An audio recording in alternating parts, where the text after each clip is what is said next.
हम सबको पता है कि एनसीईआरटी कितना इंपॉर्टेंट है यूपीएससी के लिए, क्योंकि वो सिंपल लैंग्वेज में लिखा गया है और मतलब फाउंडेशन और बेसिक्स के लिए बहुत इंपॉर्टेंट है। वहीं से पढ़ के हम लोग का बेसिक्स क्लियर होता है।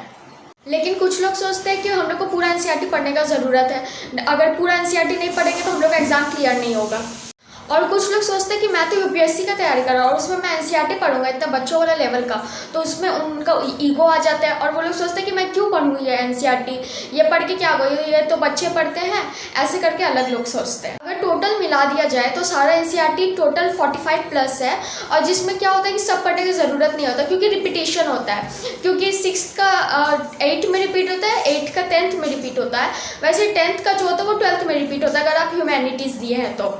एनसीईआरटी को कभी क्लास वाइज नहीं पढ़ना कि मैं 6th का पॉलिटी कर लूँ, ज्योग्राफी कर लूँ, इकोनॉमिक्स कर लूँ, 9th का, वैसा नहीं करना है। आपको सब्जेक्ट वाइज पढ़ना है, टॉपिक वाइज पढ़ना है। अगर सब्जेक्ट पढ़े ज्योग्राफी का और ज्योग्राफी का रिसोर्सेज पढ़ रहे तो आप क्लास 7th का रिसोर्सेज का चैप्टर पढ़े, फिर 10th का रिसोर्सेज का चैप्टर पढ़े। जियोग्राफी से स्टार्ट कर लेते हैं। ज्योग्राफी में 6th, 8 और 10th का सारा रिपीट है और 9th और 11th का भी रिपीट है, तो उसमें सबसे इंपॉर्टेंट आप 11th का एनसीईआरटी करें, 2 एनसीईआरटी वो करें, फंडामेंटल्स वाला आप अच्छे से रीड करें, और जो सेकंड है उसमें ड्रेनेज चैप्टर है, इंडिया का चैप्टर है, और स्ट्रक्चर एंड फिजियोग्राफी चैप्टर है, उसको आप क्या कर सकते हो, वो बुक के ऊपर मतलब जितना चैप्टर वाइज है आप मैप बना लीजिए, तो आपको वो बुक देखने की ज़रूरत नहीं पड़ेगा।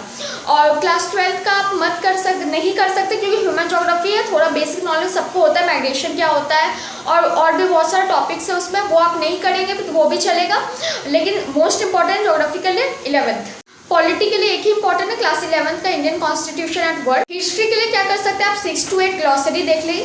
मॉडर्न हिस्ट्री के लिए आपको एनसीईआरटी करने की जरूरत नहीं है, आप सीधा स्पेक्ट्रम कर सकते हैं। एंशिएंट और मिडिवल पोर्शन के लिए इतना क्वेश्चन आता नहीं है, लेकिन आप उसमें क्या कर सकते हैं, मेंस का बात कर रहे हैं, उतना उसमें क्या कर सकते हैं आप, इंपॉर्टेंट जो टॉपिक्स है उसके ऊपर नोट्स बना लीजिए कि पर्टिकुलर थिंग क्या चीज़ के लिए फेमस है। जैसे छोला आर्किटेक्चर के लिए फेमस है, संगम एज लिटरेचर के लिए फेमस है, जो चीज़ जिसके लिए फेमस है उसका थोड़ा डीप में नोट्स बनाइए, बाकी उसका बेसिक नोट्स बना लीजिए।